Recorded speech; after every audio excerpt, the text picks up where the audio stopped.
भूर्भुवः स्वः तत्सवितुर्वरेण्यं भर्गो देवस्य धीमहि धियो यो नः प्रचोदयात्। ॐ अज्ञानतिमिरान्धस्य ज्ञानाञ्जनशलाकया चक्षुरुन्मीलितं येन तस्मै श्रीगुरवे नमः।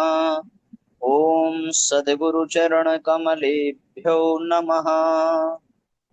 वन्दे भगवतीं देवीं श्रीरामं च जगद्गुरुं पादपद्मे तयोः श्रुत्वा प्रणमामि मुहुर्मुहुः।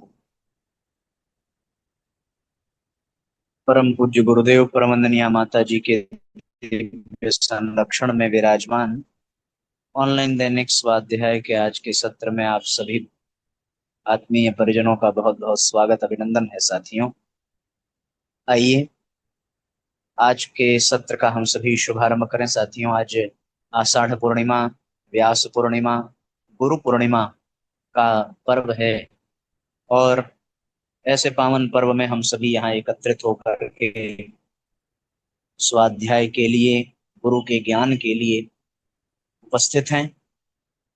बड़ा एक प्यारा गीत है साथियों।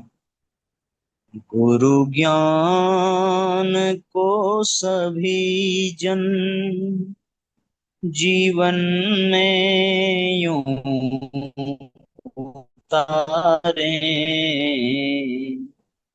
बन श्रेष्ठ शिष्य गुरु के जीवन जगत संवारे।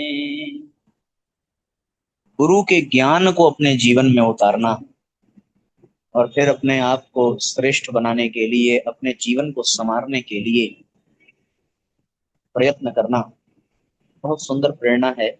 और यही साथियों हम सबका आज भाव होना चाहिए कि हम रोज स्वाध्याय तो कर रहे हैं, बस वो अंतःकरण में उतरे। यह है तो बड़ा कठिन। अपने जो विकार हैं, अपने जो संस्कार हैं, वो हमें अपनी ओर खींचते हैं, विषयों की ओर। ऐसे में उन पर अंकुश लगाना, संयम करना, आगे बढ़ना बड़ा कठिन होता है, इसमें कोई दो राय नहीं है। सो आइए अब चर्चा को हम सभी प्रारंभ करते हैं। आज का जो पर्व विशेष का संदेश, गुरु पूर्णिमा संस्मरण, पहला अध्याय है साधारण को असाधारण बनाने वाले महापुरुष। चर्चा प्रारंभ की जाए। ज्ञान के शिखर की भांति जिनका व्यक्तित्व होता है, वो तिमिर से आच्छादित आकाश में प्रखर सूर्य की भांति दमकते हैं। उनके निकट होना सौभाग्य की प्रतीति कराता है और उनके विचारों का स्पर्श जीवन में बोध जगाता है। पारस पत्थर को छू पाने का अप्रतिम सौभाग्य भी क्या रोज रोज मिलता है? कुछ ऐसा ही सौभाग्य उनको भी मिलता था जो पूज्य गुरुदेव के सानिध्य को प्राप्त कर पाते थे। चिंतन की प्रखरता, भावनाओं की उदारता, उद्देश्य की उत्कृष्टता और समाज के लिए अहर्निश कुछ अच्छा करने का भाव उनके व्यक्तित्व को एक ऐसी विशालता प्रदान करता था जिसके निकट पहुंचने पर स्वतः ही ऐसा भाव जागने लगता था मानो आप हिमालय की गोद में आकर के बैठ गए। देश के, समाज के महत्वपूर्ण चिंतक, विचारक उनके सामीप्य में अपने जीवन की दिशा को प्राप्त करते थे। जो भटके थे उन्हें सुधरने का विश्वास उनके शब्दों से मिलता था। जो दुखी थे उनकी पीड़ा उनके संसर्ग में यूं मिट जाती थी जैसे अमोघ औषधि वर्षों के कष्ट का हरण कर लेती।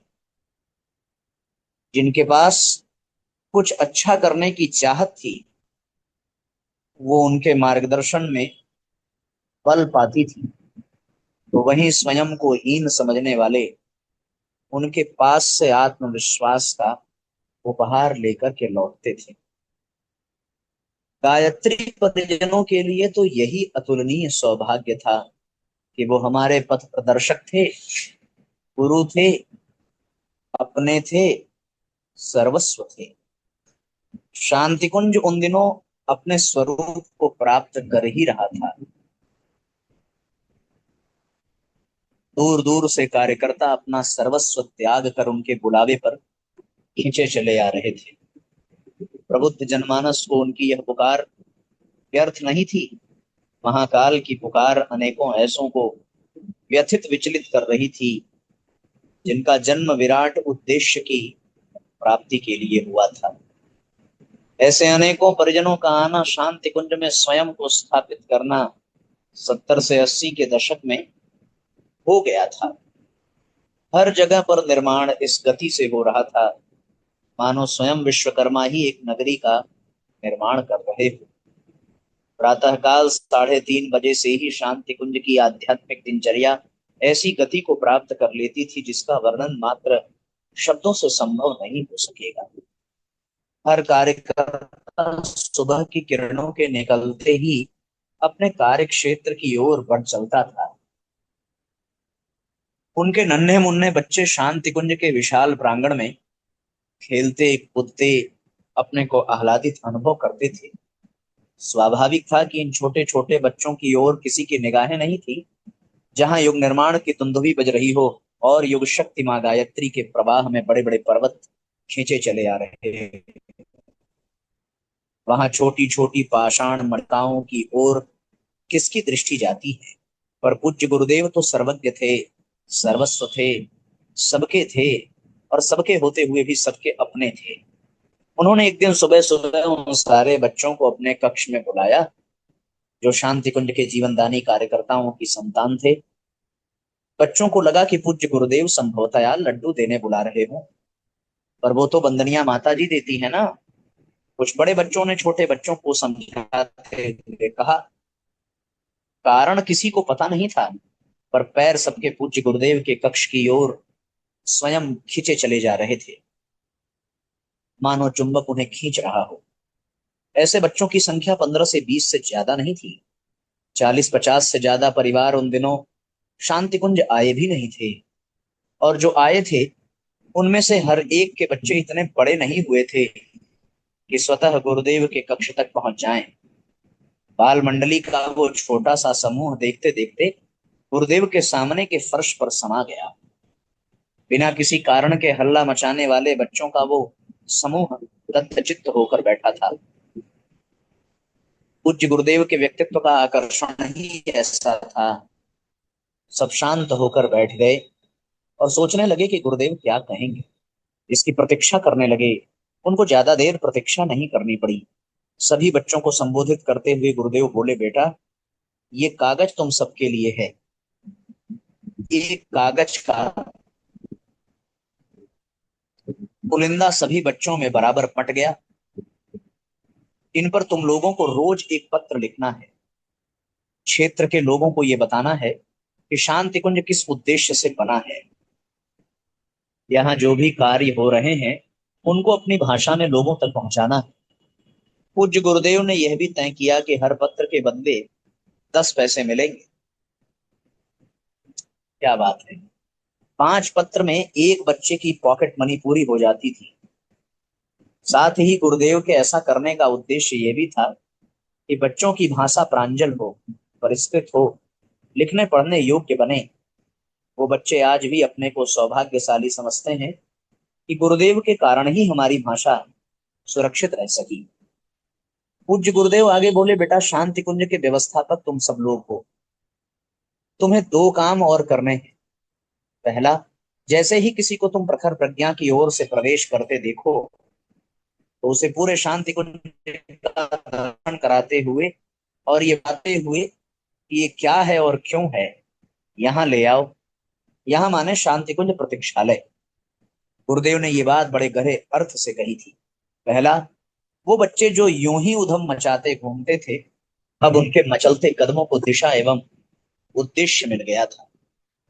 दूसरा, जब छोटे छोटे बच्चे कुर्ता धोती पहनकर किसी भी आगंतुक का स्वागत करते थे तो उसका प्रभाव उस व्यक्ति की मनोदशा पर इतना गहरा पड़ता था कि वो शांति कुंज के निर्माण का उद्देश्य कभी भूलता न था। तीसरा, शांति कुंज का दर्शन हर बच्चे को सदा के लिए याद हो गया, और आज चाहे वो कितने भी बड़े हो गए हों, इस घटना को कभी भूलते नहीं। पूज्य गुरुदेव बच्चों को समझाते हुए बोले, एक काम तो ये है कि हर आगंतुक को शांति कुंज दिखाना तुम्हारा काम है, और दूसरा ये है कि यदि कहीं पर भी किसी कार्यालय में बैठने वाले व्यक्ति की जगह खाली देखो तो वहां बैठ जाओ। उस दिन के कार्यकर्ता तुम हो, उस स्थान के समन्वयक तुम हो। यह इतना गहरा चिंतन था कि इसका अद्भुत प्रभाव शांति कुंज व्यवस्था पर पड़ा। जो भी व्यक्ति शांति कुंज आता था वह इतने छोटे बच्चों को कार्यालय की जिम्मेदारी वाली जगह पर बैठा देखकर प्रसन्न हो जाता था, और जिसको उस जगह बैठा होना था वह सोचता था कि उसे उसकी जिम्मेदारी के प्रति और सचेत होने की जरूरत है। वो बच्चे एकाग्र होकर पूज्य गुरुदेव के द्वारा दी जा रही जीवन बदल देने वाली बातों को सुन रहे थे। गुरुदेव अंतिम बात बच्चों को समझाते हुए बोले, और बेटा यदि आश्रम में कहीं भी कुछ भी पड़ा देखो, ईंट देखो, लोहा देखो, तो उसे सही जगह पर लगा कर आओ। यह इतना गहरा चिंतन था कि जिसने हर बच्चे को जीवन बदल दिया। जिसने उस सीख का पालन किया उसके हृदय में शांति कुंज के प्रति इतना गहरा भाव जन्मा जिसे हटा पाना संभव नहीं। मन में उसके एक ही सोच आई थी, यदि यहाँ ईंट लगाने वाला मैं हूं तो इसे बिगाड़ने वाला मैं नहीं बन सकता। उन चार सीखों से ही पूज्य गुरुदेव ने छोटे छोटे बच्चों को जिम्मेदार कार्यकर्ता में बदल दिया था। यही तो महापुरुषों की महानता होती है, जो नाचीज को महान बनाकर खड़ा कर देती है। ऐसे महान थे पूज्य गुरुदेव। साथियों, ये तो घटना शांति कुंज में घटी। हम सबके पीछे भी यही जिम्मेदारी गुरुदेव देना चाहते हैं। एक, जहां कोई लापरवाही करे वहां की जिम्मेदारी स्वयं संभाल लेना। अपने घर में अगर माँ बीमार है तो खाने में हाथ बटा देना, पिता बीमार है तो उनकी दवाई की व्यवस्था कर देना, बेटा लापरवाही कर रहा है तो उसके स्थान पर बढ़कर उसका मार्गदर्शन करना। हम अपने घर को ही शांति कुंज अनुभव करें, हम अपने परिवार को ही गुरुदेव के परिजनों का आत्मीय भाव अनुभव करें। जो घर में आवे उसको बढ़ चढ़ करके गुरु जी के बारे में, मिशन के बारे में, गुरुदेव की पुस्तकों के बारे में बताना। ऐसा सुंदर विचार, ऐसी सुंदर बात पूज्य गुरुदेव छोटे छोटे बच्चों को सिखाते गए, और वो बच्चे महान बनते चले गए। गुरु पूर्णिमा के पावन पर्व पर यह संदेश बहुत मार्मिक है साथियों। इसे हम कितना गहराई तक समझ सकते हैं ये हमारी पात्रता पर निर्भर करता है। एक छोटी कहानी कि आचार्य रामानुज के पास एक व्यक्ति शिष्य बनने की आकांक्षा लेकर आया। आचार्य ने उससे शिष्यत्व धारण करने के पीछे का कारण पूछा तो वह बोला, विप्र, मैं परमात्मा के प्रति भक्ति की को विकसित करना चाहता। यह सुनकर आचार्य बोले, पुत्र, तुम्हारा उद्देश्य तो श्रेष्ठ है, पर भक्ति से पहले यह बताओ, क्या तुमने कभी किसी को प्रेम किया है? वह व्यक्ति बोला, नहीं प्रभु, प्रेम से लगाव पैदा होता है, इसलिए मैंने माता, पिता, भाई बहन सबसे संबंध विच्छेद कर दिए हैं। विवाह तो मेरा पहले से ही नहीं हुआ। आचार्य बोले, पुत्र, उनसे संबंध विच्छेद करने से क्या तुम्हारे उनके प्रति भाव समाप्त हो गए? वह व्यक्ति बोला, नहीं आचार्य, पर मैं अपने भावों को दबा कर रखता हूं, उन्हें प्रकट नहीं करता। आचार्य बोले, पुत्र, भक्ति भावों के रूपांतरण का नाम है, शमन का नहीं। यदि तुम्हारा किसी के भी प्रति प्रेम होता तो उसे मैं परमात्मा की तरफ रूपांतरित कर देता, परंतु तुम तो भावनाओं को शत्रु मानकर बैठे हो, तो रूपांतरण कैसे कर पाओगे? उस व्यक्ति को भक्ति का मर्म समझ में आ गया। जो प्रत्येक आत्मा से निरासक्त प्रेम कर सकता है वही प्रभु की सच्ची भक्ति भी कर सकता है। ये सौभाग्य है साथियों कि आज हम लोगों को ऐसा पावन संदेश सुनने को मिला। गुरुदेव के वो चिंतन जिससे नन्हे नन्हे बच्चे श्रेष्ठ कार्यकर्ता बन गए, तो अगर हम इन सूत्रों को अपना ले तो हम भी तो बन जाएंगे। और फिर ये कहानी जो हमें प्रेम करना सिखाती है, भक्ति करना सिखाती है। अब साथियों, एक बात और ये रह जाती है कि हर गुरु पूर्णिमा के दिन गुरु की एक ही अपेक्षा होती है कि उसका शिष्य उसके जैसा बने। और हमारा जीवन, हमारी जीवन शैली, हमारा चरित्र, हमारा चिंतन, हमारा व्यक्तित्व कैसा बनना चाहिए, इसको गुरु जी ने 18 सत्संकल्प सूत्रों में दिया है।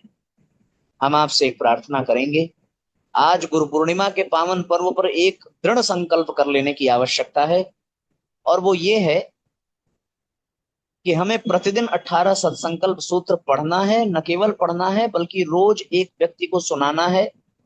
न केवल सुनाना है बल्कि स्वयं भी उन्हीं संकल्प सूत्रों के आधार पर अपने जीवन की दिशा धारा निश्चित करनी है। यही गुरु पूर्णिमा का श्रेष्ठतम संकल्प होगा साथियों। इसी भावना के साथ आज के सत्र को विश्राम देंगे। गायत्री मंत्र हमारे साथ साथ।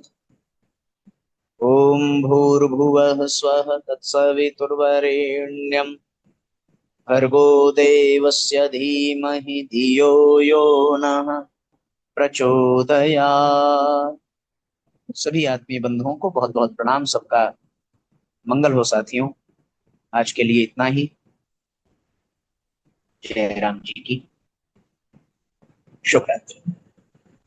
ओम भूर्भुवः स्वः तत्सवितुर्वरेण्यं भर्गो देवस्य धीमहि धियो यो नः प्रचोदयात्।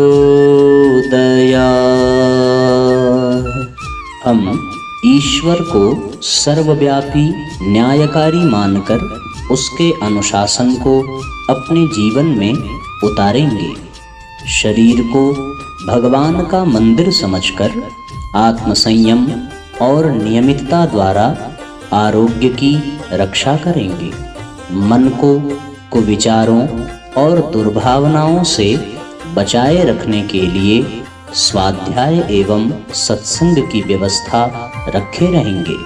इंद्रिय संयम, अर्थ संयम, समय संयम और विचार संयम का सतत अभ्यास करेंगे। अपने आप को समाज का एक अभिन्न अंग मानेंगे और सबके हित में अपना हित समझेंगे। मर्यादाओं को पालेंगे, वर्जनाओं से बचेंगे, नागरिक कर्तव्यों का पालन करेंगे और समाजनिष्ठ बने रहेंगे। समझदारी, ईमानदारी, जिम्मेदारी और बहादुरी को जीवन का एक अविच्छिन्न अंग मानेंगे। चारों ओर मधुरता, स्वच्छता, सादगी एवं सज्जनता का वातावरण उत्पन्न करेंगे। अनीति से प्राप्त सफलता की अपेक्षा नीति पर चलते हुए असफलता को शिरोधार्य करेंगे। मनुष्य के मूल्यांकन की कसौटी उसकी सफलताओं, योग्यताओं एवं विभूतियों को नहीं, उसके सद्विचारों और सत्कर्मों को मानेंगे। दूसरों के साथ वह व्यवहार नहीं करेंगे जो हमें अपने लिए पसंद नहीं। नर नारी परस्पर पवित्र दृष्टि रखेंगे। संसार में सत्प्रवृत्तियों के पूर्ण प्रसार के लिए अपने समय, प्रभाव, ज्ञान, पुरुषार्थ एवं धन का एक अंश नियमित रूप से लगाते रहेंगे। परंपराओं की तुलना में विवेक को महत्व देंगे। सज्जनों को संगठित करने, अनीति से लोहा लेने और नवसृजन की गतिविधियों में पूरी रुचि लेंगे। राष्ट्रीय एकता एवं समता के प्रति निष्ठावान रहेंगे। जाति, लिंग, भाषा, प्रांत, संप्रदाय आदि के कारण परस्पर कोई भेदभाव न बरतेंगे। मनुष्य अपने भाग्य का निर्माता आप है, इस विश्वास के आधार पर हमारी मान्यता है कि हम उत्कृष्ट बनेंगे और दूसरों को श्रेष्ठ बनाएंगे तो युग अवश्य बदलेगा। हम बदलेंगे, युग बदलेगा। हम सुधरेंगे, युग सुधरेगा। इस तथ्य पर हमारा परिपूर्ण विश्वास है।